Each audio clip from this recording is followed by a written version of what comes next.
ॐ शुक्लां भरधरं विष्णुं शशिवर्णं चतुर्भुजं प्रसन्नवदनं ध्यायेत् सर्वविघ्नोपशान्तये। ॐ सहना भवतु सहनौ भुनक्तु सह वीर्यं करभावहै तेजस्विनावतीतमस्तु मा विद्विषावहै। ॐ शान्ति शान्ति शान्तिः। अगजाननपद्मार्कं गजाननमहर्निशम् अनेकदन्तं भक्तानाम् एकदन्तमुपास्महे। श्रीमहागणपतये नमः। गुरवे सर्वलोकानां विषजे भवरोगिणां निधये सर्वविद्यानां श्रीदक्षिणामूर्तये नमः। अस्मद्गुरुचरणारविन्दाभ्यां नमः। वसुदेवसुतं देवं कंसचाणूरमर्दनं देवकी परमानन्दं कृष्णं वन्दे जगद्गुरुं। ज्ञानानन्दमयं देवं निर्मलस्फटिकाकृतिम् आधारं सर्वविद्यानां श्रीहयग्रीवमुपास्महे। श्रीहयग्रीवमूर्तये नमः। सरस्वती नमस्तुभ्यं वरदे कामरूपिणी विद्यारम्भं करिष्यामि सिद्धिर्भवतु मे सदा। श्रीमहासरस्वत्यै नमः। उमाकोमलहस्ताब्ज सम्भावितललाटकं हिरण्यकुण्डलं वन्दे कुमारं पुष्करस्रजं। வெற்றிவேல் முருகனுக்கு ஹரஹரோஹரா. லோகவீரம் மகாபூஜ்யம் சர்வரக்ஷாகரம் விபும் பார்வதி ஹிருதயானந்தம் சாஸ்தாரம் பிரணமாம்யஹம். சுவாமியே சரணமையப்பா. वागर्ताविव सम्पृक्तौ वागर्तप्रतिपत्तये जगदप्पितरौ वन्दे पार्वती परमेश्वरौ। श्रीपार्वतीपरमेश्वराभ्यां नमः।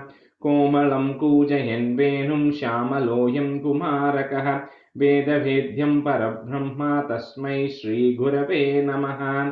अस्मद्गुरुचरणारविन्दाभ्यां नमः। श्रीकृष्ण गोविन्द हरे मुरारे श्रीनाथ नारायण वासुदेवा। श्रीकृष्ण गोविन्द हरे मुरारे श्रीनाथ नारायण वासुदेवा। श्रीकृष्ण गोविन्द हरे मुरारे श्रीनाथ नारायण वासुदेवा। पीताम्बरं करविराजितचक्रचङ्गकौमोदकी सरसिजं करुणासमुद्रं राधासहायम् अतिसुन्दरमन्दहासं वातालयेशम् अनिशं हृदि भावयामि। कृष्णो रक्षतु मां चराचरगुरुः कृष्णं नमस्ये सदा। कृष्णेनैव सुरक्षितोऽहमसकृत् कृष्णाय दत्तं हनः। कृष्णादेव समुद्भवो मम विभो कृष्णस्य दासोऽस्म्यहं। कृष्णे भक्तिरचञ्चलास्तु भगवन् हे कृष्ण तुभ्यं नमः।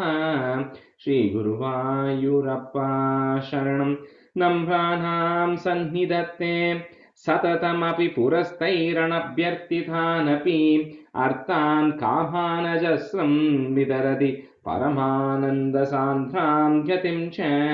इत्थं निःशेषलभ्यो निरवधिकफलः पारिजातो हरे त्वं क्षुद्रं तं शक्रवाटी द्रुममभिलषति व्यर्थमर्त्यव्रजोऽयं।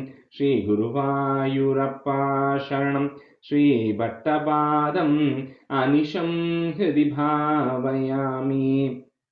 वंशीविभूषितकरात् नवनीरधाभात् पीताम्बरात् अरुणबिम्बफलाधरोष्टात् पूर्णेन्दुसुन्दरमुखात् अरविन्दनेत्रात् कृष्णात् परं किमपि तत्त्वमहं न जाने। കൈരണ്ടും കൂപ്പി ഞാൻ വീണ്ടുമീറക്കുന്നു നീരജലോചന നിന്നോടായി. യതീനു മഞ്ഞനെ കുമ്പിടേണ്ടാത്തോരു രീതിയിൽ നീ എന്നെ പാലിക്കന്നായി.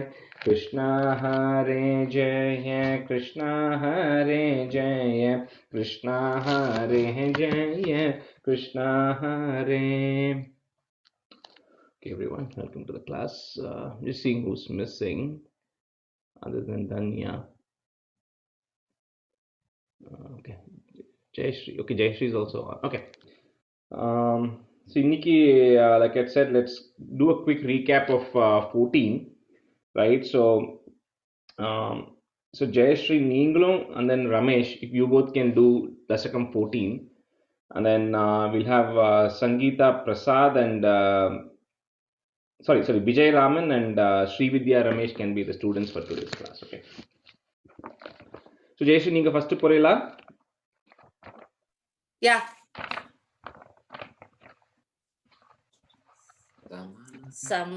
समनुस्मृत दावकाङ्घ्रियुग्मः पंगज संभवांग जन्मा निजमन्तरमन्तराय हीनं सरितं ते कदयन् सुगं निनाय.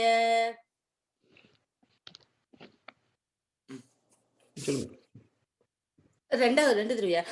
இல்ல ஒரு தடவை தான் full chapter 1. समये खलु तत्र कर्तमाख्यो द्रुहिणच्छाय भवस्तदीय वाचा कृतसर्गरसो निसर्गरम्यं भगवं स्वामयुधं समाशिषेवे करुडोपरिकालमेघकम्रं विलसत्केलि सरोजपाणि पद्मम् असितोल्लसिताननं विभोत्वं वपुराविष्कुरुषे स्म कर्तमाय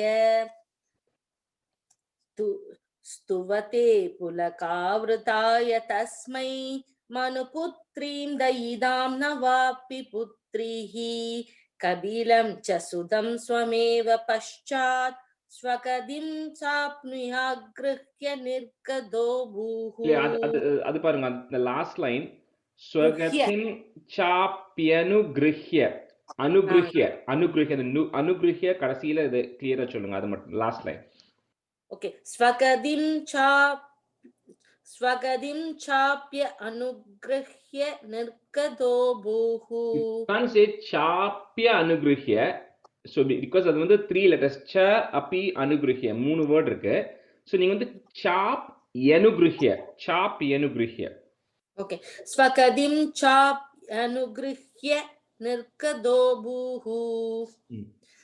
Samanu sada rubaya mahishya gunavatya sudaya cha devahutya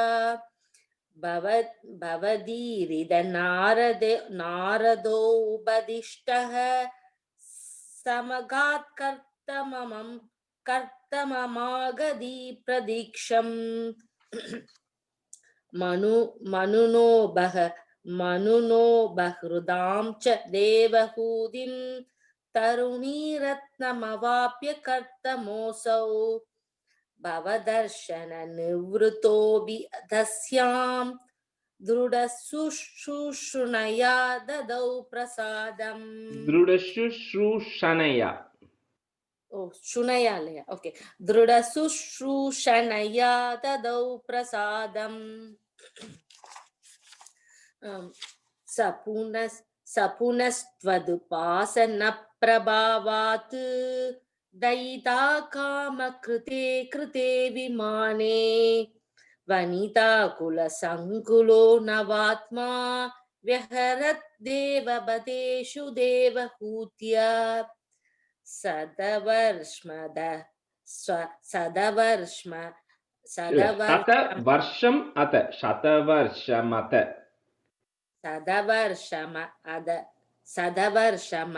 दव्यदीत्य सोऽयं नवकन्या समवाप्य धन्यरूपा धन्यरूपाः. ओके, सदवर्षमदव्यदीत्य सदवर्षमदव्यदीत्य सोऽयं नवकन्या समवाप्य धन्यरूपाः पनयान समुद्यतोऽपि कान्ता वनयानन समुद्यतोऽपि कान्ताहित कृत्वजन् हृदकृत्वजन् नोत्सुकोऽन्यवासीत् निजभर्तृगिरा भवन्निवे निजभर्तृगिरा भवन्निवेशा निरदायाम् अददेव देवहूत्याम्. Jayashree, in the first in a Bhavan Nisheva, not Vesha. Oh, sorry. Nisheva, correct. Nijapadgira Bhavannisheva Niradayam Adadeva Devahutyam Kabilastvamajayada Jananam Pradayishyan Paramatma Tattva Vidyam Vaname Yushi Kartame Prasanne मद सर्वस्वम् उपाधि संजनन्यै कपिलात्मक वायुमन्दिरे स त्वरितं त्वं परिपाहि मां कदौगात्. Correct. அந்த இந்த சில இடத்துல இந்த ச மட்டும் அந்த ஷன்னு கேக்குறது இந்த தேர்ட் லைன் இல்லையா? ஃபார் எக்ஸாம்பிள் வாயு மந்திரேஷா ஷா அது ஓகே. ஓ நாட் ரேச இல்லையா? ரேச இல்ல ஷா அது. ஓ இங்க சான்னு போட்டுருக்கான். ரே ஷ ஷா இந்த ஓகே ஷ ஃபர்ஸ்ட் ஷா இந்த சான்ஸ்கிரிட்ல ஃபர்ஸ்ட் ஷா. ஓஹோ ஓகே. கபிலாத்மக வாயுமந்திரேஷ ஜஸ்ட் குட்டி ஷா. ஓ ரேஷ நான் இந்த தமிழ்ல படிக்கிறேன் ரேசான்னு நினைச்சேன். Okay Shah okay. Okay very good. Ramesh பொரியல் அடுத்து ஒரு ஷா.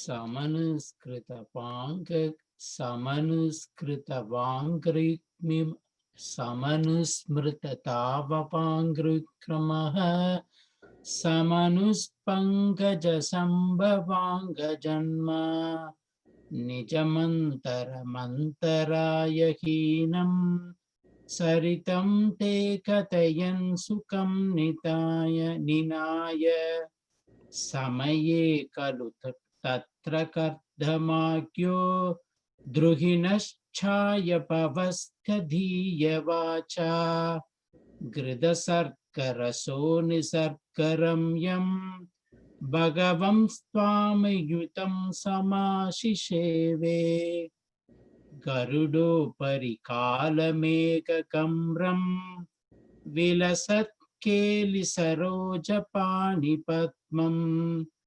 हसितोल्लसिताननं विभो त्वं वपुराविष्कुरुषे स्म कर्तमाय स्तुवते पुलकाय वृत्ताय तस्मै स्तुवते पुलका वृताय स्तुवते पुलका वृताय तस्मै मनुपुत्रीं दयिनां नवामि पुत्रीः मनुपुत्रीं दयितां नवामि पुत्रीः. நவாமி இருக்க நவாபி இருக்க ரமேஷ் நீங்க பாத்துங்க நவாபி பா ஓ नवापि ओके. स्तुवते पुलकाय वृद्धाय तस्मै मनुपुत्रीं दयितां नवापि पुत्रीः कपिलं च सुतं स्वमेव पश्चात् स्वगदितं चाप्नुयु गृह्य निर्गतो भूः. The first word is swagatim स्वगतिं चाप्नुयु गृह्य निर्गतो भूः. समनुसतरूपाय महिष्या गुणवत्या सुताय च देवहूत्या सुतया गुणवत्या सुतया च देवहूत्या भवती ऋतनारतोपदिष्टः समगात् कर्तममागति प्रदीक्षम् मनुनो बृहृतां च देवहूतिं तरुणीं रत्नमवाप्य कर्तमोऽसौ भवदर्शननिर्वृतोऽपि तस्यां दृढशुश्रूषणया ददौ प्रसादम्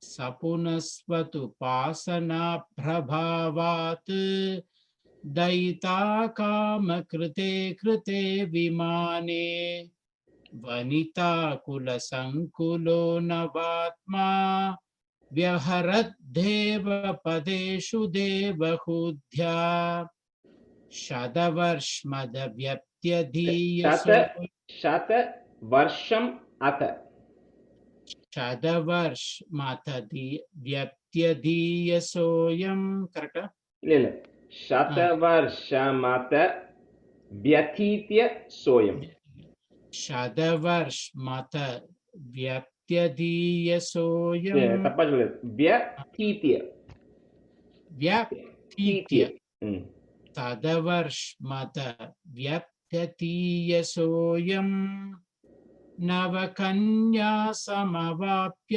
धन्यरूपाः वनया न समुद्यतोऽपि कान्ता हृतकृद्वज्जननोत्सुकोऽन्यवासीत् அந்த ஃபர்ஸ்ட் டைம் மட்டும் அப்புறமா நீங்க பிராக்டிஸ் பண்ணீங்க ரமேஷ். அந்த ஃபர்ஸ்ட் லைன் இன்னும் சரியா வர மாட்டேங்குது. शतवर्षमत व्यतीत्य सोऽयं. ஓகே, शतवर्षमतव्यप्त्यधीत्य सोऽयं. இல்ல திருப்பி அப்புறம் நீங்க பிராக்டிஸ் பண்ணுங்க. அது திருப்பி கொஞ்சம் பிராக்டிஸ் பண்ணுங்க. அது வர மாட்டேங்குது. அதுல மிஸ்டேக்ஸ் ஆயிருது. ஓகே ஓகே சரி. निजपर्तुर्किरा भवन्ति सेवा निरतायामदेव देवहूत्यां कपिलस्वदमथा यथा जनाना प्रतयिष्यन् परमात्मतत्त्वविद्यां परमात्मतत्त्वविद्यां प्रतयिष्यन् परमात्मतत्त्वविद्यां वनमेयुषि कर्दमे प्रसन्ने मदसर्वस्वमुपाति संजनन्यै कपिलात्मकवायुमन्दिरेश ध्वरितं त्वं परिपाहि मां गदौगात्.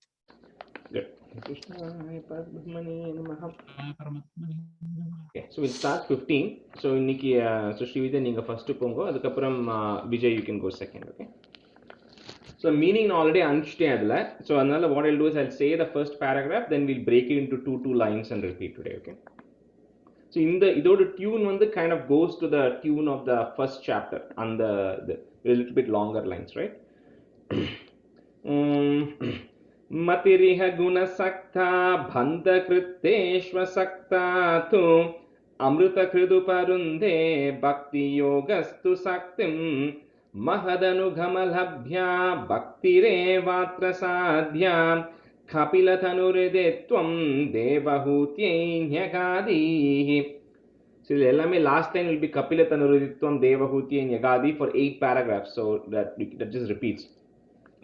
So मतिरिह गुण सक्ता बंध कृत्तेष्व सक्ता सक्तान இருக்கு. next lineல வந்து சான்ஸ்கிரிட்ல துவம் இருந்ததுனாக்கா what you do is you put sakta thu in the first line. Okay, so kuttitu not tu, kuttitu banda kritteshva sakta thu and then put a comma. Next line make it amrita kridu parunde, make it a. So on the thua வந்து we are breaking it into tu and a. So next line is amrita kridu parunde bhakti yogastu saktim. So let's do the first two lines.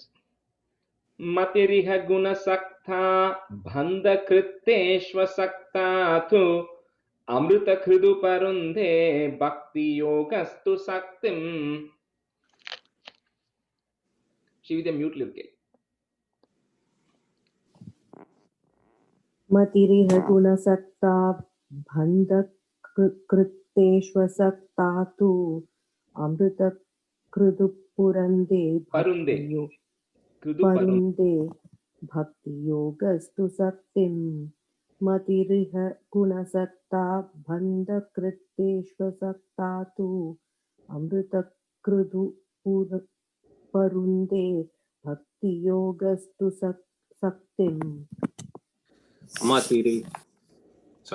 मतिरिह गुणसक्ता बन्धकृत्वेष सक्ता तु अमृतकृतुपरुन्धे भक्तियोगस्तु सक्तिम् मतिरिह गुणसक्ता बन्धकृत्वेष्वसक्ता तु अमृतकृदुपरुन्धे भक्तियोगस्तु सक्तिम्.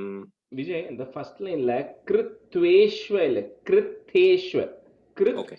and then ta, teshva. Okay. Okay.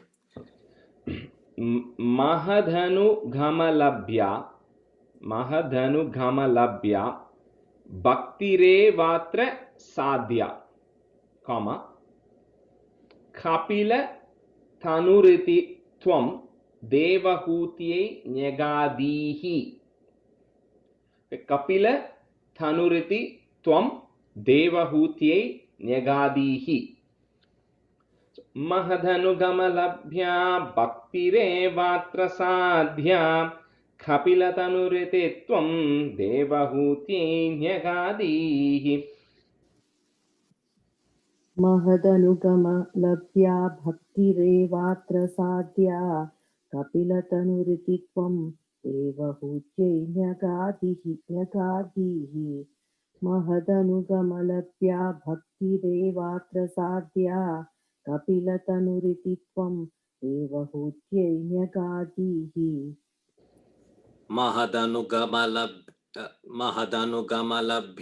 भक्तिरेवात्र साध्या कपिलतनुरितित्वं देवहूत्यै न्यगादिः महदनुगमलभ्या भक्तिरेवात्र साध्या कपिलतनुरितित्वं देवहूत्यै न्यगादिः. Second stanza. Prakriti mahadahankarascha matrascha bhutani api hridapi dashakshi purushah panchavimshah iti vidita vibhago muchyate sau prakritya kapilathanurititvam devahutye nyagadihi.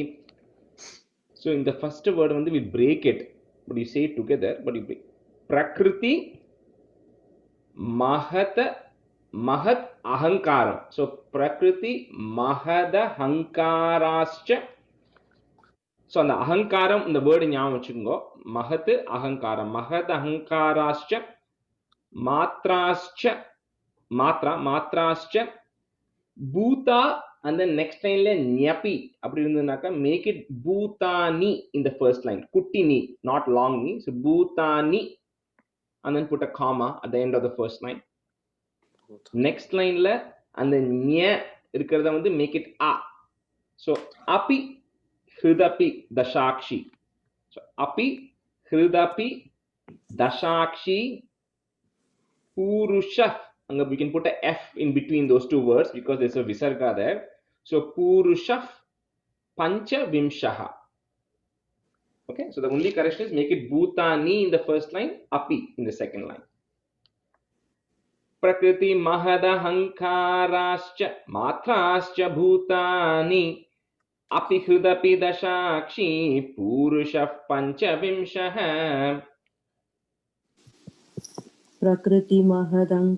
प्रकृति महद अहंकाराश्च मात्राश्च भूतानि अभिहृदपि दशाक्षि पुरुषः पंचविंशः.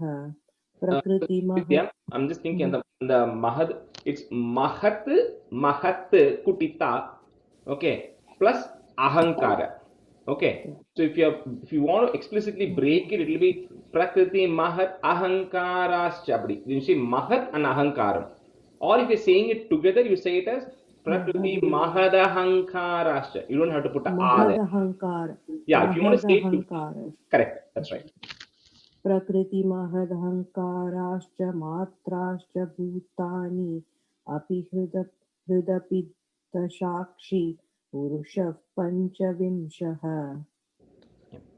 प्रकृतिमहदहङ्काराश्च मात्राश्च भूतानि अपि हृदपि दशाक्षी पुरुषः पञ्चविंशः प्रकृतिमहदहङ्काराश्च मात्राश्च भूतानि अपि हृदपि दशाक्षी पुरुषः पञ्चविंशः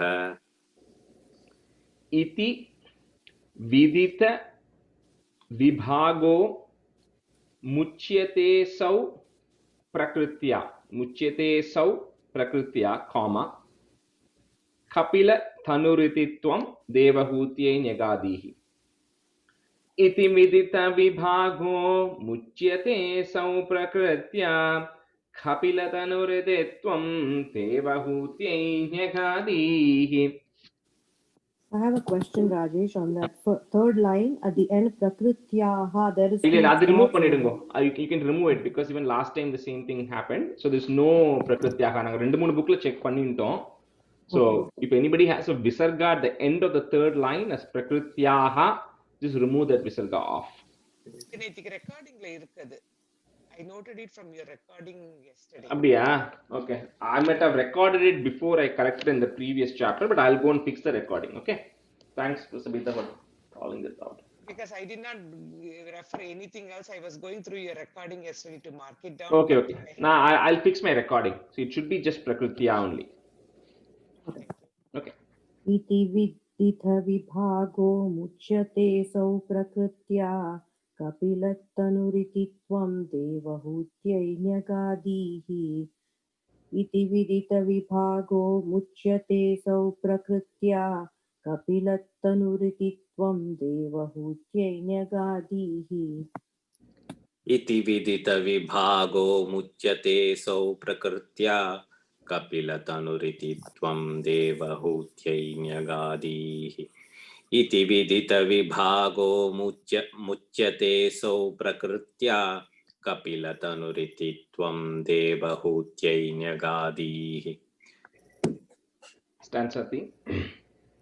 प्रकृतिगतगुणौघैः नाज्यते पुरुषोऽयं यदि तु सजति तस्यां तद्गुणास्तं भजेरन् मदनुभजन तत्त्वालोचनैः साप्यभेयात् कपिलतनुरितित्वं देवहूत्यै न्यगादीः. प्रकृति गत गुणौघैः. So anganda naak mele ir irundadunaka, or if you have a r or ir there, remove that ir and put a visarga at the end of gunaugaihi and put a comma there. Next line, next comes najyate purushoyam, comma yadi tu sajati tasyam, comma tadgunastam bhajeran. So prakriti ghata gunaugaihi najyate purushoyam yadi tu sajati tasyam tadgunastam bhajeran. प्रकृतिगत गुणौघैः नाच्यते पुरुषोऽयं यदि तु सजति तस्यां तद्गुणास्तं भजेरन् प्रकृतिगत गुणौघैः नाच्यते पुरुषोऽयं यदि तु सजति तस्यां तद्गुणास्तं भजेरन् प्रकृतिगत गुणौघैः नाज्यते पुरुषोऽयं यदि तु सजति तस्यां तद्गुणास्थं भजेरन्. प्रकृतिगत गुणौघैः नाज्यते पुरुषोऽयं यदि तु सजति तस्यां तद्गुणास्थं भजेरन्. मदनु भजन tat rendu kutti ta irukku, two small kutti tas if you are following Sanskrit. So madanu bhajana tattva lochanaihi. So tattva lochanaihi, comma साप्यपेयात् comma कपिलतनुरितित्वं देवहूत्यैन्यगादीः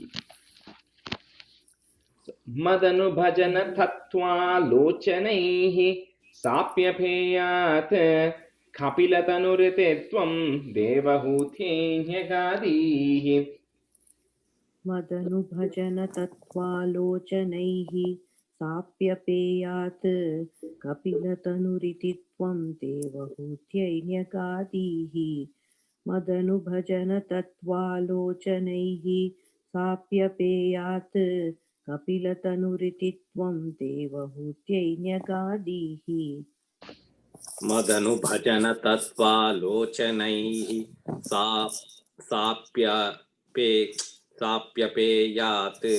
कपिलतनुरिति त्वं देवहूत्यैन्यगादीः मदनुभजन तत्त्वालोचनैः साप्यपेयात् कपिलतनुरिति त्वं देवहूत्यैन्यगादीः अदेन साप्यपेयात् correct साप्यपेयात्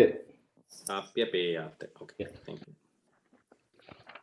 and for those who know Sanskrit, it is like in the sapya pya it is always like sa plus api, right? So when you join that in Sandhi, it becomes sapya apeyat. So sapya peyat. Stanza 4.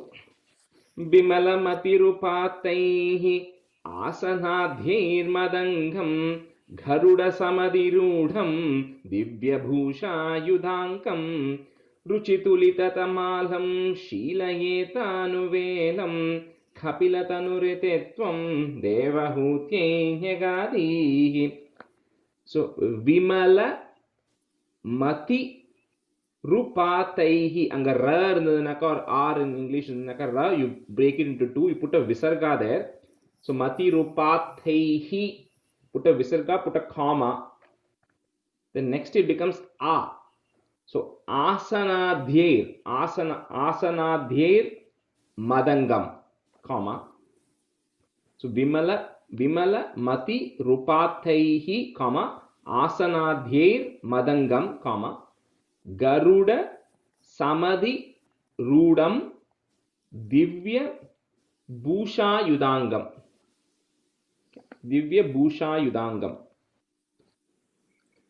Bimalamati Rupathaihi Asanadhyir Madangam Garuda Samadhi Rudam Divya Bhusha Yudangam. विमलमति रूपार्थैः आसनार्थैर्मदङ्गं गरुडसमधिरूढं दिव्यभूषायुधाङ्गं विमलमति रूपार्थैः आसनाघैर्मदङ्गं आसनाध्यैर्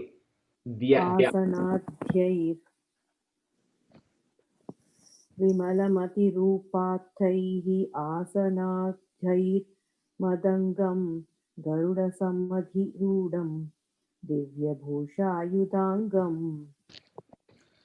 विमलमतिरूपार्थैः आसनाध्यैर्मदङ्गं गरुडसमधिरूढं दिव्यभूषायुधाङ्कं विमलमतिरूपार्थैः आसनाध्यैर्मदङ्गं गरुडसमधिरूढं दिव्यभूषायुधाङ्कम्.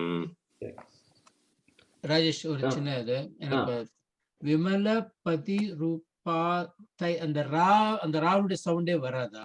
ஆமா, அந்த ரா வந்து you remove பண்ணிட்டு you break it into ஒரு visarga. So upataihi, okay, and put a comma there, and then you put a a in the next one. Asanadhyir madangam. Yeah, okay. So the ra way varanda ra, you just breaking it. And then when you join two of those words in the Sanskrit rules prakaram, the ra was put together. Okay. Rajesh, ஒரு doubt.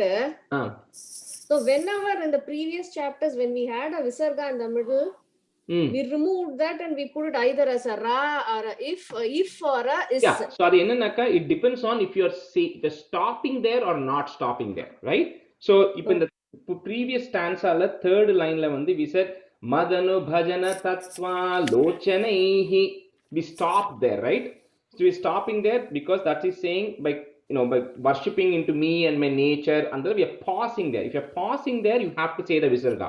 If you're not pausing there and you want to say it as Madanu bhajana tattva lochanai sapya peyat, then you can put a is there. Okay. Okay, it depends on whether you're stopping or not stopping. All the difference is. அதே மாதிரி That doesn't change. That doesn't change the meaning or the. No, it doesn't. It doesn't. Okay. It doesn't. Because So, that's the rule of putting the is to. That is a rule. If you're saying it continuously, you say it with that small is in between, because sapya peyat is coming. Or if you want to stop there, either for tune purposes or for other meaning purposes, you want to emphasize something, then you say the visarga explicitly in that case. Okay, I have another doubt. Let's finish this and I will go back to that. Okay. Quickly, same thing, Rajesh. Now take na Prakriti. The மூணாவது ஸ்லோகால Prakriti கத குணைஹி ஆஜ்யதே. அது நாஜ்யதே. அந்த நக்கு நீங்க Sanskrit follow பண்றீங்களா, Tamil follow பண்ணிட்டு இருக்கீங்களா? தமிழ் தான். சோ உங்களுக்கு இர்னா இருக்கா நா பக்கத்துல? இர் தான் இருக்கு. அந்த இர் எடுத்துட்டு you say நாஜ்யதே. அப்ப குணௌ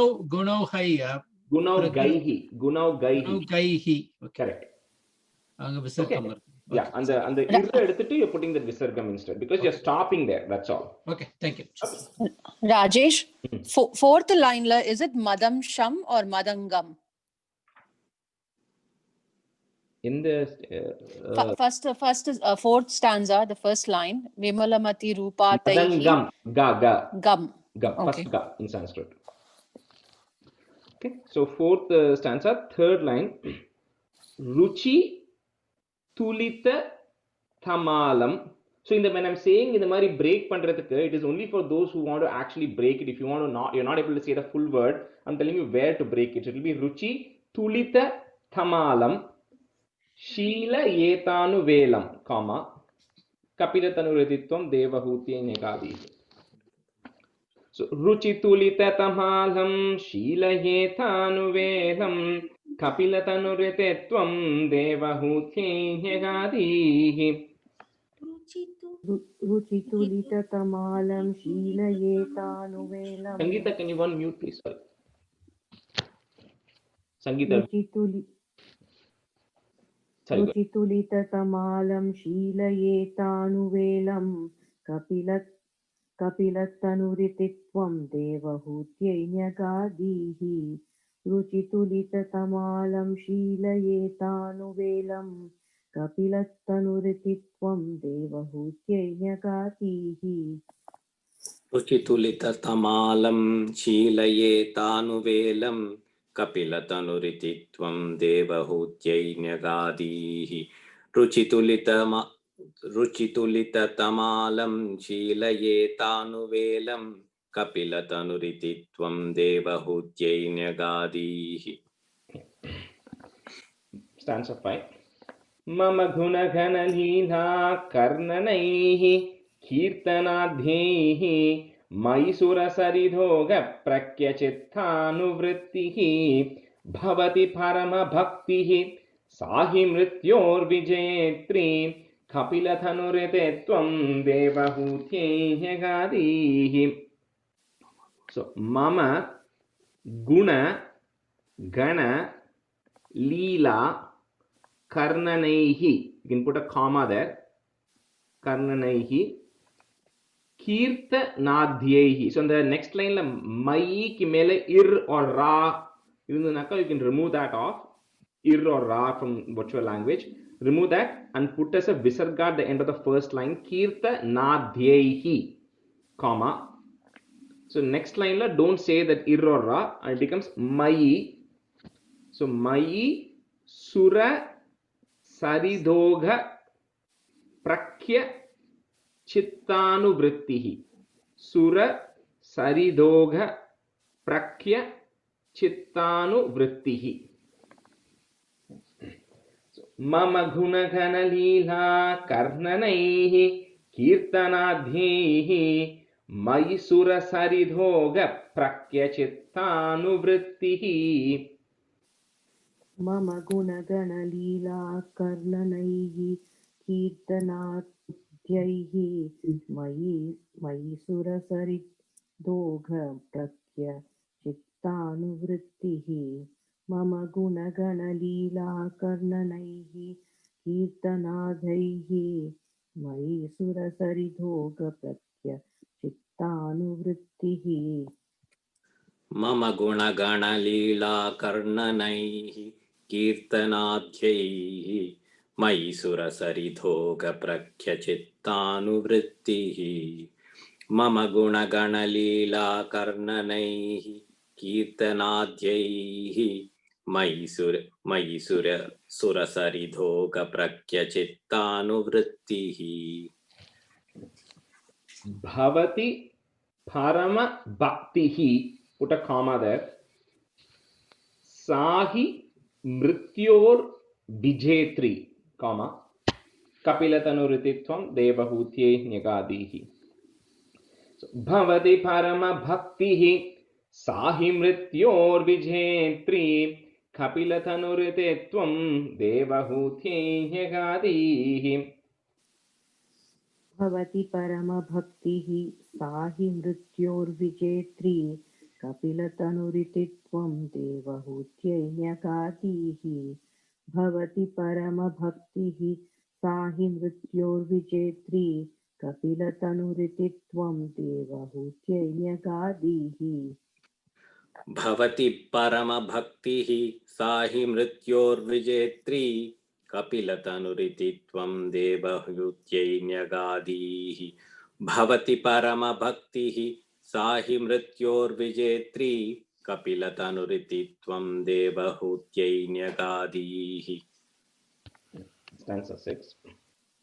अहह बहुलहिंसा सञ्चितार्थैः कुटुम्बं प्रतिदिनमनुपुष्णन् स्त्रीजितो बाललाली विशतहि गृहसक्तो यातनां मय्यभक्तः कपिलतनुरिते त्वं देवहूत्यै न्यगादीः. So, ah बहुलहिंसा Sanchitarthaihi, Sanchita Arthaihi, Sanchitarthaihi, comma, and then and the Kutumbam Kapram, you can put a plus to say it together with the next line. So Kutumbam Pratidinam Anupushnan, Pratidinam Anupushnan, put a comma there. Strijito Balalali. So if you have to kind of practice to say this correctly, and then pause panni and join pannite. So sanchitarthaihi kapram comma kutumbam pratidinam anupushnan comma strijito balalali. Ahaha bahula himsa sanchitarthaihi kutumbam pratidinam anupushnan strijito balalali. Should I put a after dinam? Should I put a for anupushnan? No, you can either say it as Pratidinam Anupushnan if you want to break it, or you can say it together as Pratidinam Anupushnan. Ahaha bahulahimsa sanchitarthaihi kudumbam pratidinam anupushnan strijito balalali. It's Kutumbam, Ta, not Da. Kudumbam, okay. கிடையாது குடும்பம் கிடையாது தமிழ்ல சொல்ற மாதிரி குடும்பம் கிடையாது அது குடும்பம் குடும்பம் yeah it's referring to the same thing but it is ahah bahula himsa sanchitarthaihi kudumbam pratidina manupushnan strijito balalali இது டு let டு வர குட்டு டு இல்ல ta ta t டால வரும் okay ta but with the emphasis so ta right and the rendu ta irukku இல்லையா அந்த second ta குட்டம்பம் okay sorry I don't know let me just make sure ahaha bahulahimsa sanchitarthaihi kutumbam pratidinam anupushnan strijito balalali ahaha bahulahimsa sanchitarthaihi kutumbam pratidinam anupushpan strijito balalali anupushnan पुष्पन्तेन पुष्ण प्रतिदिनमनुपुष्णन् स्त्रीजितो बाललाली विशति हि गृहसक्तो यातनां मय्यभक्तः. So it is actually mayi abhaktah, who is not, who doesn't have bhakti. So abhaktah, but நீங்க அது சேர்ந்து சொல்லும்போது it should just come properly. Mayyabhaktah அப்படி சொன்னாலே ஆட்டோமேட்டிக்கா அந்த வந்துரும் அதுல. So விஷதிஹி கிருஹசக்தோ யாதனாம் மய்யபக்தः, comma கபிலதனுரிதித்வம் தேவஹூத்யை ஞகாதீஹி. So விஷதிஹி கிருஹசக்தோ யாதனாம் மய்யபக்தः कपिलतनुरितित्वं देवहूत्यै न्यगादीः. विशतिः गृहसक्तो यातनां मय्यभक्तः कपिलतनुरितित्वं देवहूत्यै न्यगादीः. विशतिः गृहसक्तो यातनां मय्यभक्तः कपिलतनुरितित्वं देवहूत्यै न्यगादीः. विशतिः गृहसक्तो यातनां मय्यभक्तः कपिलतनुरितित्वं देवहूत्यै न्यगादीः. विशतिः गृहसक्तो यातनां मय्यभक्तः कपिलतनुरितित्वं देवहूत्यै न्यगादीः. Correct. Guys, in the first line, sorry, in the kutumbam was the first ta, not the second ta in Sanskrit. So it's just regular kutumbam. I was wrong. Yeah. So if anybody is following it closely, it's just the first ta. Okay, seventh. Yuvati jhatarakinno jata bodhopyakande prasavagalita bodhah pidayo langya bhalyam punarapi bata muhyat eva dharunyakale kapilathanurititvam devahutye gnagadihi. So you hear the second tha comes. So Yuvati Jatara Kinno. Yuvati Jatara Kinno Jata Bodhopya Khande, comma Prasava Ghalita Bodhah, but because we're going to say it together, you can put a F there to join those two words. So Prasava Galita Bodhah Pidayol Langya Bhalyam. So Pidayol Kutti Il Pidayol Langya Bhalyam. Yuvati Jhatarakinno Jata Bodhopyakande Prasava Ghalita Bodha Pidayol Langya Bhalyam. युवति जठरकिन्नो जातबोधोऽप्यखाण्डे रसवगलितबोधः पीडयोल्लङ्घ्य बाल्यम्. युवति जठरकिन्नो जातबोधोऽप्यखाण्डे रसवगलितबोधः पीडयोल्लङ्घ्य बाल्यम्. युवति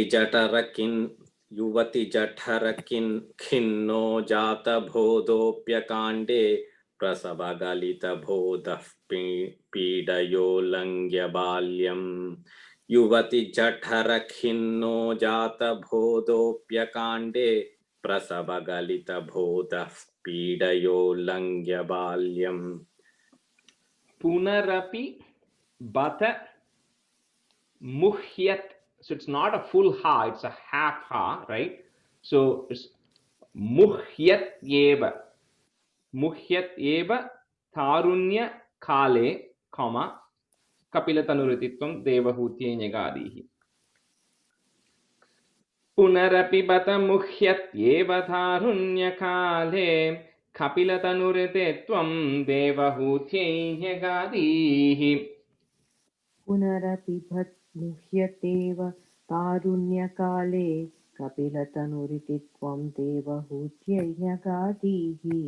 पुनरपि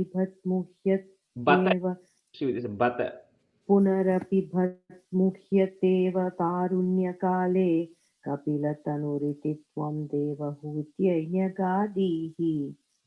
पुनरपि बत मुह्यत्येव तारुण्यकाले कपिलतनुरितित्वं देवहूत्यै न्यगादीः. पुनरपि बत येव तारुण्यकाले कपिलतनुरिति त्वं देवहूत्यै न्यगादीः। Stanza 8. पितृसुरगणयाजी धार्मिको यो गृहस्थः स च निपतति काले दक्षिणात्वोपगामी मयि निहितमकामं कर्म तूदक्पतार्थं कपिलतनुरते त्वं देवहूत्यै न्यगादीः. So पितृ सुर गण याजी धार्मिको यो गृहस्थः कॉमा सच निपतति काले दक्षिणाद वोपगामी. दक्षिणाद वोपगामी.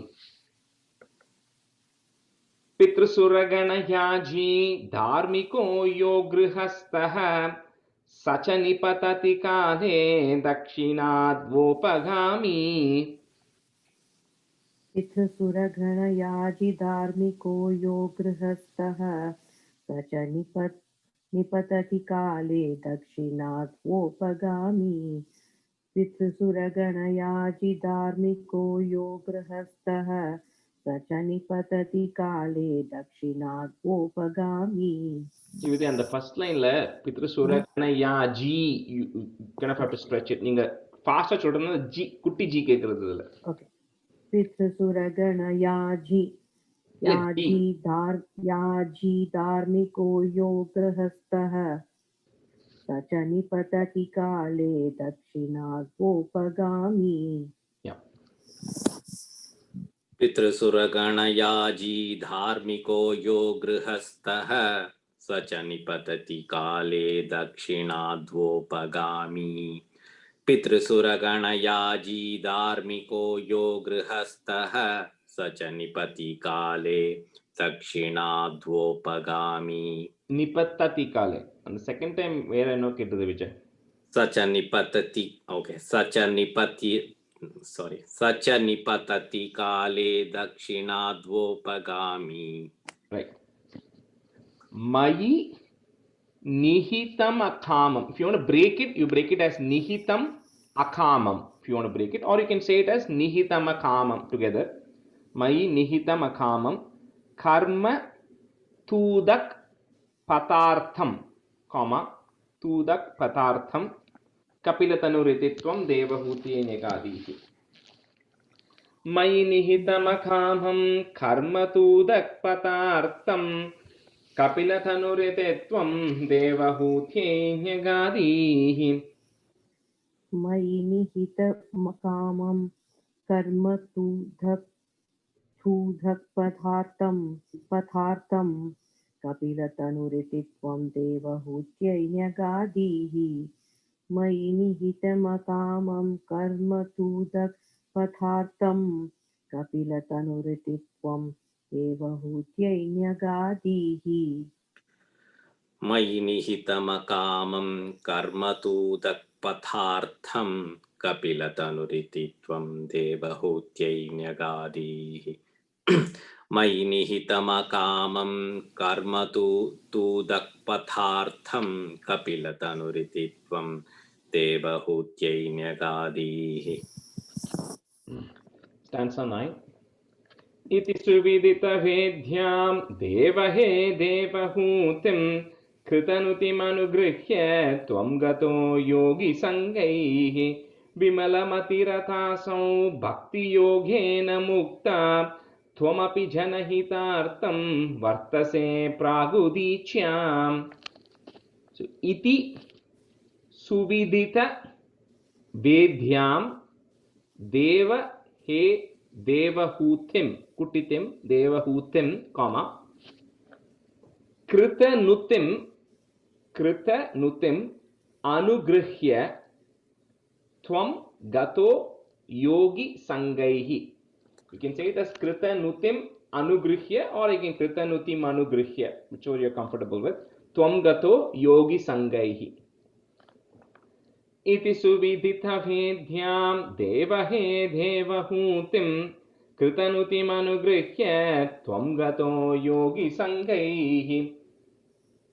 इति सुविदितवेद्यां देवहूतिं कृतनुतिमनुगृह्य त्वं गतो योगिसङ्गैः इति सुविदितवेद्यां देवहूतिं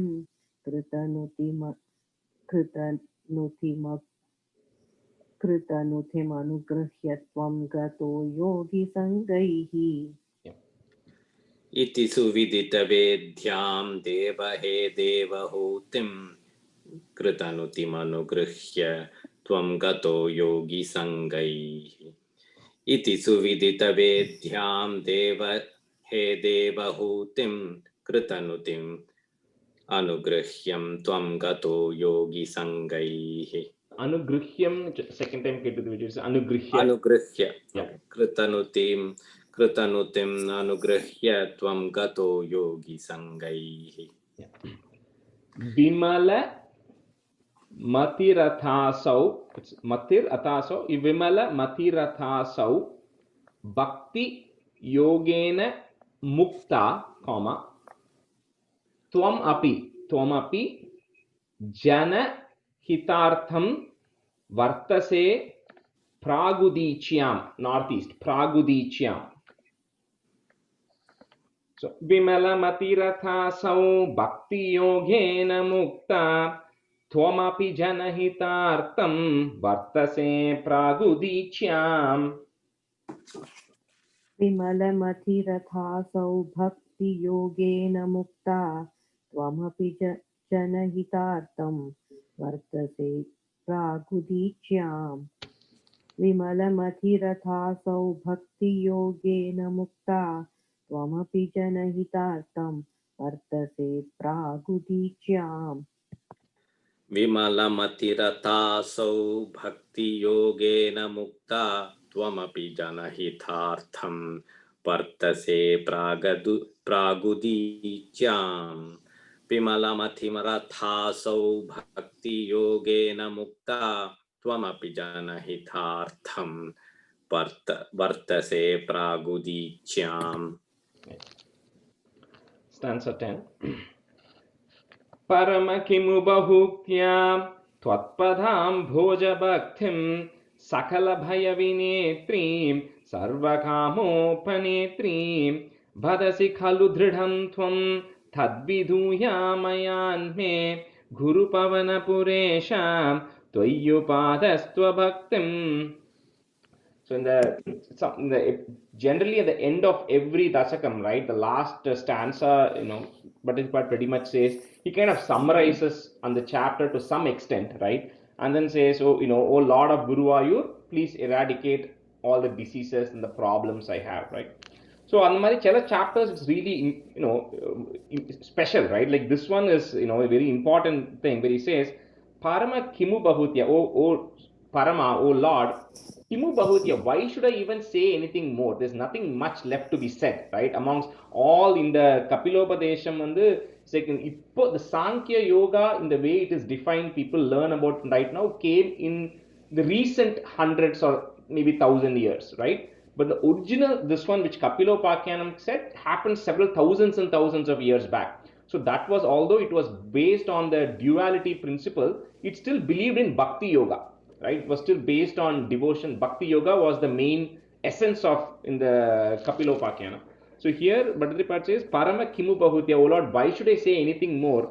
Tvat Padam Bhoja Bhaktim, right? So the complete devotion to that lotus feet of yours, Padam Bhoja Bhaktim, Sakala Bhaya Vinetrim, it eradicates all the fears, right? Sarva Kamopanetrim, and it fulfills all the desires, right? So there's nothing more left to be said. Pretty much devotion to your feet removes all these fears and gets you all the desires you want. Badasi Khalu Dridam Tvam.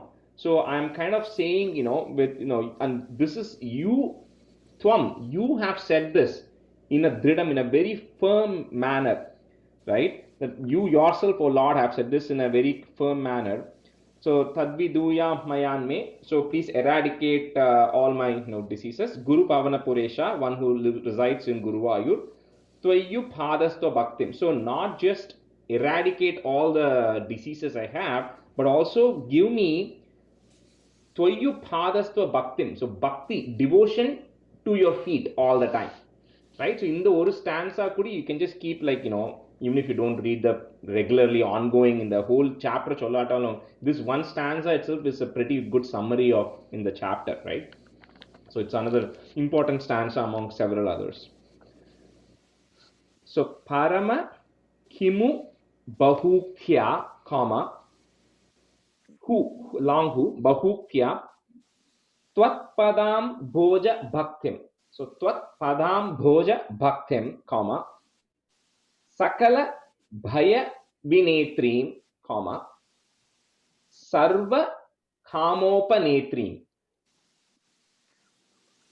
So parama kimu bahukhya, tvatpadam bhoja bhaktim, sakala bhaya vinetrim, sarva kamopanetrim.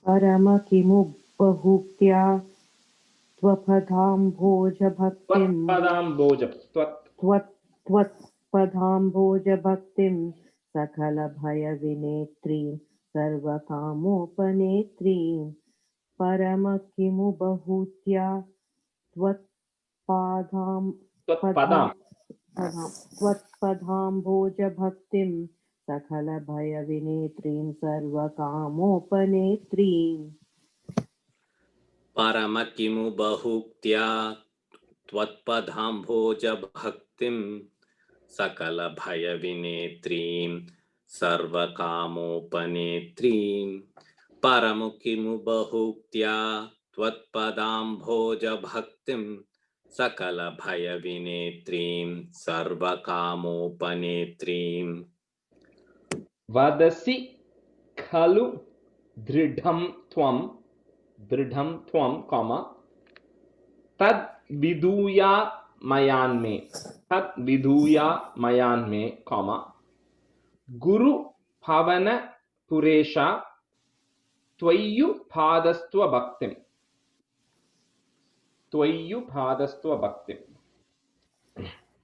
Vadasi khalu dridham tvam tad vidhuya mayanme guru pavana puresha त्वय्युपादस्त्व भक्तिं. वदसि खलु दृढं त्वं तद्विधूया मयान्मे गुरुपवनपुरेश त्वय्युपादस्त्व भक्तिम्. And this Guru Pavana Puresha, you can say it's sh appadi sonna mari irundhudu. Shapon, okay. It's just sh, normal sh. वदसि खलु दृढं त्वं तद्विधूया मयान्मे गुरुपवनपुरेश त्वय्युपादस्त्व भक्तिम्. वदसि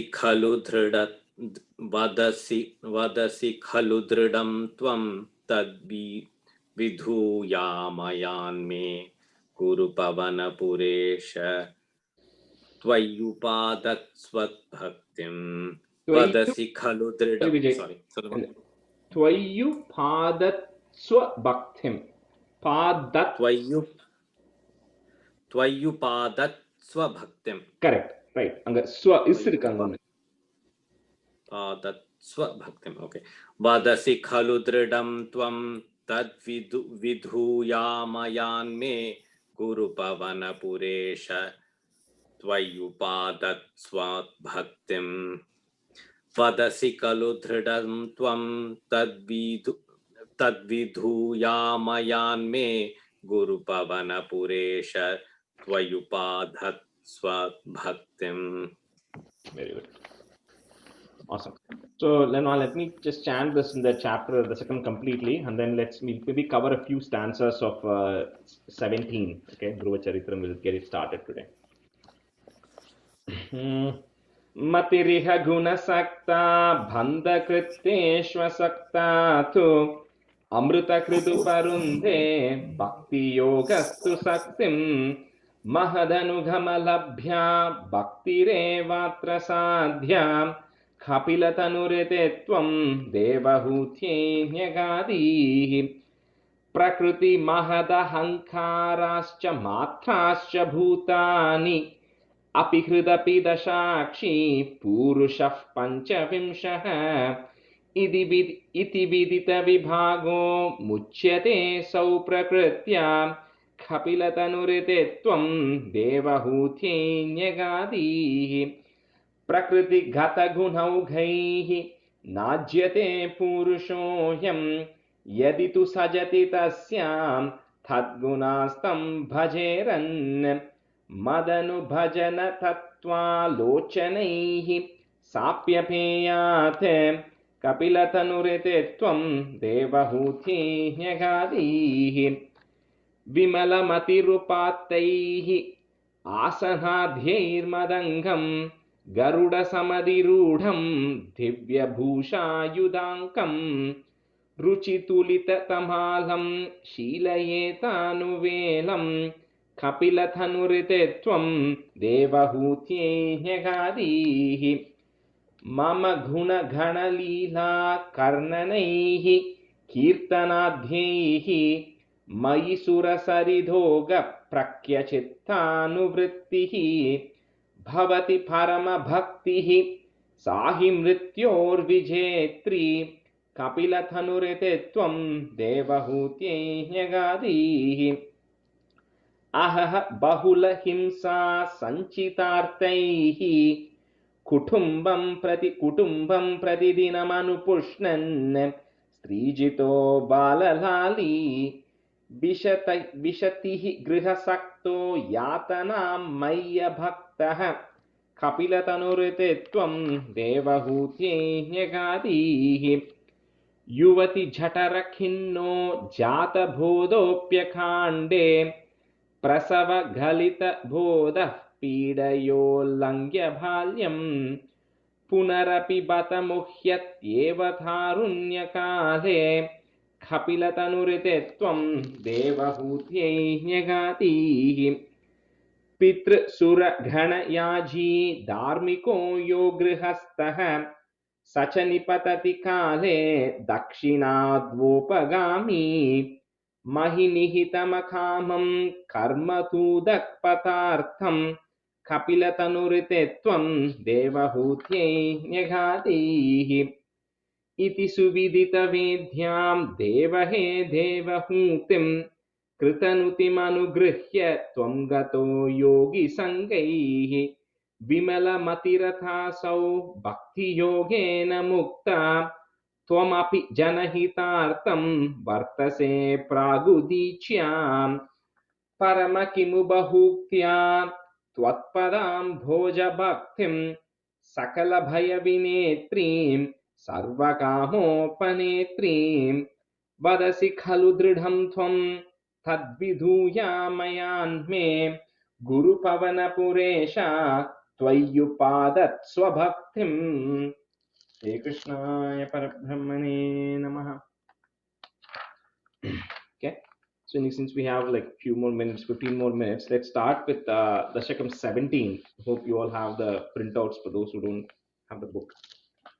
Okay, so we'll do the same thing as Srividya and Vijay Nikki in the class line. Okay, so we'll go with the meaning as well. So for 17, so 17 Dhruva Charitram, of course, is a very important chapter. I'm sure you're all familiar with Dhruva Charitram as well.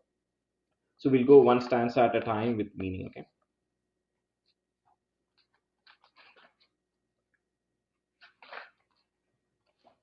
Stanza 1. This goes into the tune of the 12-14 on the tune. Uttanapadanrupater manunandanasya jaya bhabhuva suruchirnitaramabhishta anya sunitiriti bharturanadritasa tvameva nityamagate sharanam gata bhut. So start with Nrupate, the king by name Uttanapada. Uttanapada Nrupate, king by name Uttanapada, who was Manunandanasya, who was the son of the Swayambhuva Manu, right? So his son Uttanapada, he had Jaya, his wife, called Suruchi, right? So sorry, Jaya, his wife, his Suruchi was Nitaram Abhishta. So that particular wife Suruchi was not just his favorite, was excessively his favorite. He really liked her the most. Nitaram Abhishta.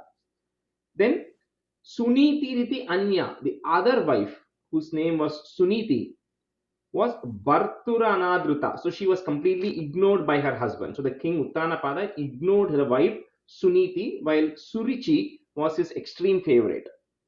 So that wife, Suniti, who was completely ignored by him, was Agatihi. She was like helpless because he never used to care for her.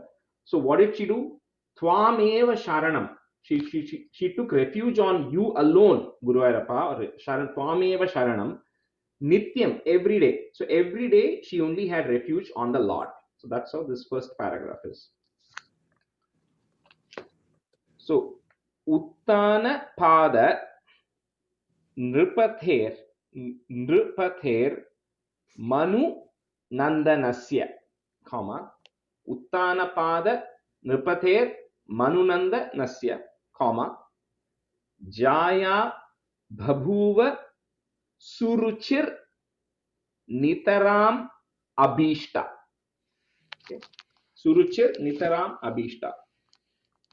Anya Sunitiriti Bartur Anadritasa. You can say it together as Bartur Anadritasa also. That's if it's easier for you. But if you want to break it, it will be Bartur Anadritasa. Twameva Nityam Agatihi Nritya. Anga Sharanam Rikran. You can, since you're saying it together, you can put a ish in between. So Twameva Nityam Agatish Sharanam Gathabhut. So Uttanapada Nripater Manunandanasya Jaya Babhuva Suruchir Nitaramabhishta Anya Sunitiriti Bharturanadritasa Twameva Nityamagati Sharanam Gathabhut. Uttanapada Nripate Manunandanasya Jaya Bhabhuva Suruchir Nitaramabhishta Anya Sunitiriti Bharturnadritasa. Bhartur Anadritasa. Anya Sunitiriti Bhartur Anadritasa Twameva Nityamagati Sharanam Gatabhut. Uttanapada Nripate Manunandanasya Jaya Bhabhuva Suruchir Nitaramabhishta Anya Sunitiriti Bharturanadritasa Twameva Nityamagati Sharanam Gathabhut.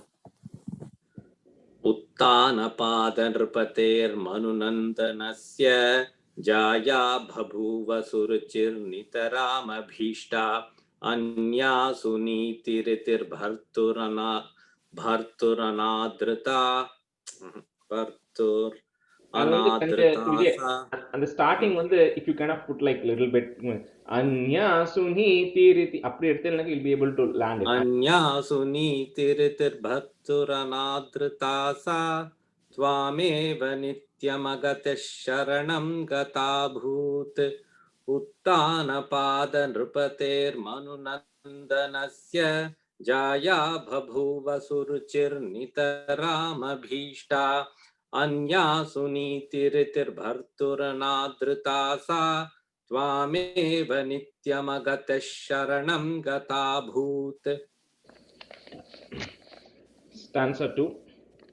Anke Petus Suruchi Putrakam Uttamam Tam Drishtva Dhruvakila Suniti Sutodhirokshyen Achikshipe Kila Sheshus Sutaram Suruchya Dussantya Jhakhalu Bhavat Vimukairasuya.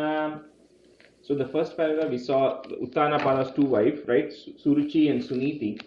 So Suruchi Putrakam Uttamam. So Suruchi had a son whose name was Uttamam, and Suniti Sutta. Suniti had a son whose name was Dhruva. Dhruva was Suniti's son. So Anke Pitu, Pitu Anke, on sitting on the father's lap, who? Suruchi Putrakam Tam Uttamam. Uttamam was sitting in his father's lap. Drishtva, on seeing that, Suniti Sutta, Suniti's son Dhruva, he also tried to get on his father's lap after seeing his brother sitting there. At that time, Suruchi, who's the Uttama's mom, what she did was she scolded him. She scolded him for trying to get on his father's lap. So here Bhattatripath says, Bhavat Vimukaihi Asuya. So he says, for people who are not devoted to you, right? Suruchi was not devoted. Remember, Suniti was the one who was devoted.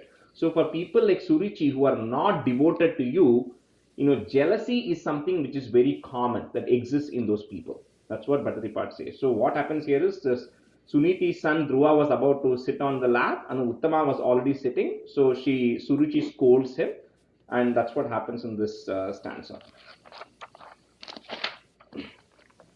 So Anke Pituhu irukku, but we're going to say it together, so put a is in between there. So Anke Pitus Suruchi Putrakam Uttamam Tham. Okay, so Putrakam Uttamam Tham, comma, Drishtva Dhruva Kila. So you can put to join that word Dhruva and Kila instead of the Visarga. So Drishtva Dhruva Kila Suniti Suto di Rokshyen. Suniti Suto di Rokshyen. Achikshipe Kila Shishus Sutaram. So again Visarga, but you can put a is there. So Shishus Sutaram Suruchya Dusantyaja Khalu Bhavat Vimukhair Asuya. Bhavat Vimukhair Asuya. So just there's no corrections there, just you put a comma after the first line and the third line. After Uttamam Tham, comma, and Sutaram Suruchya, comma. Okay. Rakesh, can you go again, please? Yeah, I'm going to say it. உங்களுக்கு திரும்பி அந்த breaking வேணுமா இல்ல chanting வேணுமா? Breaking. Yeah. Breaking. Okay. So first line Suruchi Putrakam Uttamam Tam Drishtva Dhruvah Kila Suniti Suto Dirokshyen. Suto Adirokshyen. So you want to finish it together, it becomes Suto Dirokshyen.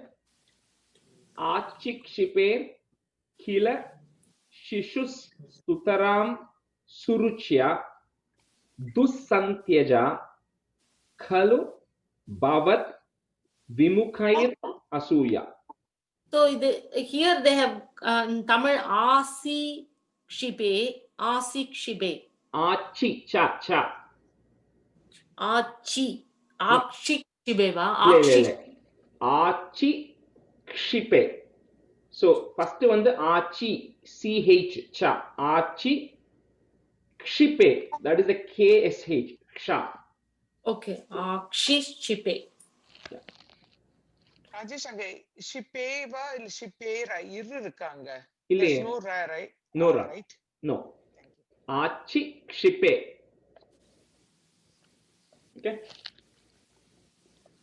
Anke Pitus Suruchi Putrakam Uttamam Tam Drishtva Dhruvah Kila Suniti Sutho Dirokshyen. Achikshipe Kila Shishus Sutaram Suruchya Dusantyaja Khalu Bhavat Vimukhairasuya.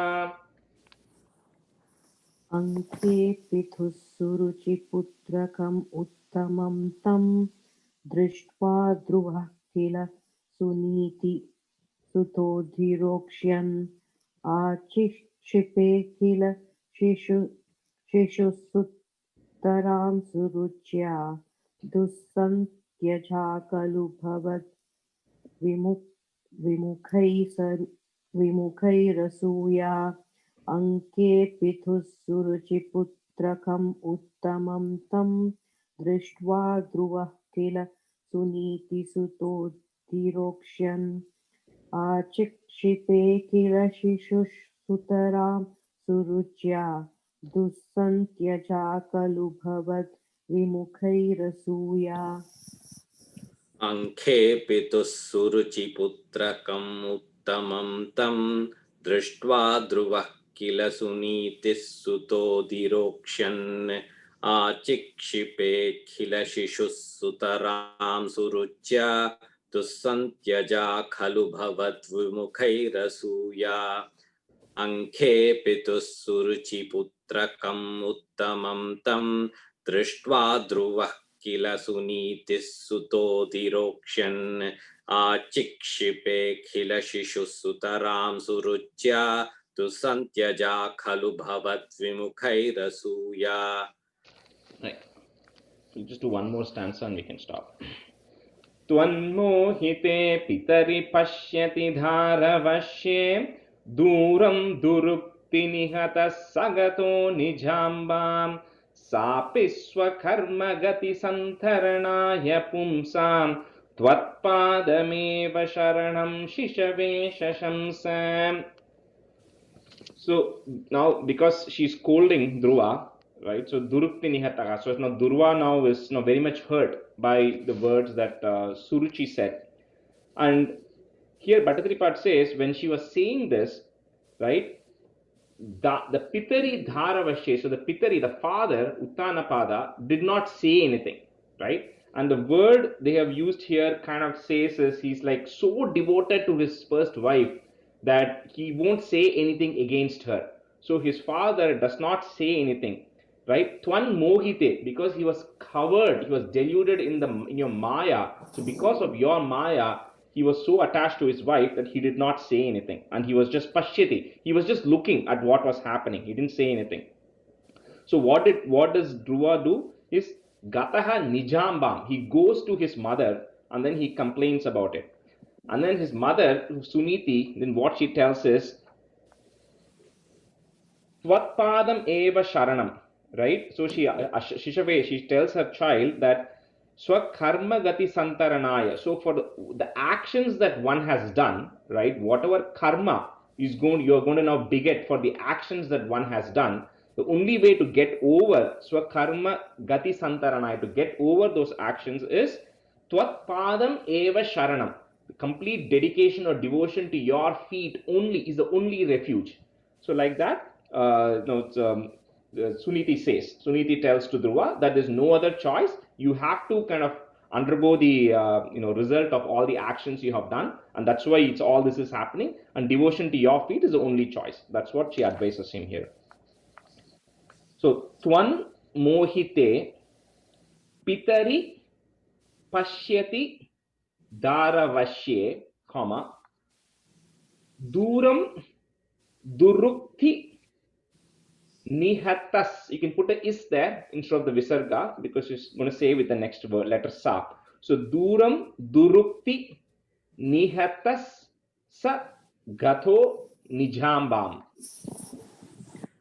sapi swa karma gati santharanaya pumsam tvat padam eva sharanam shishave shashamsa. Pumsam kapram pause comma irukku third line la. So twan mohite pitari pashyati dharavashye duram durukti nihata sagato nijambam sapi swakarma gati santharanaya pumsam tvatpadam eva sharanam shishave shashamsa. Vanmohite pitari pashyati dharavashye duram dhurukti nihataskato nijambam sapi swakarma ghati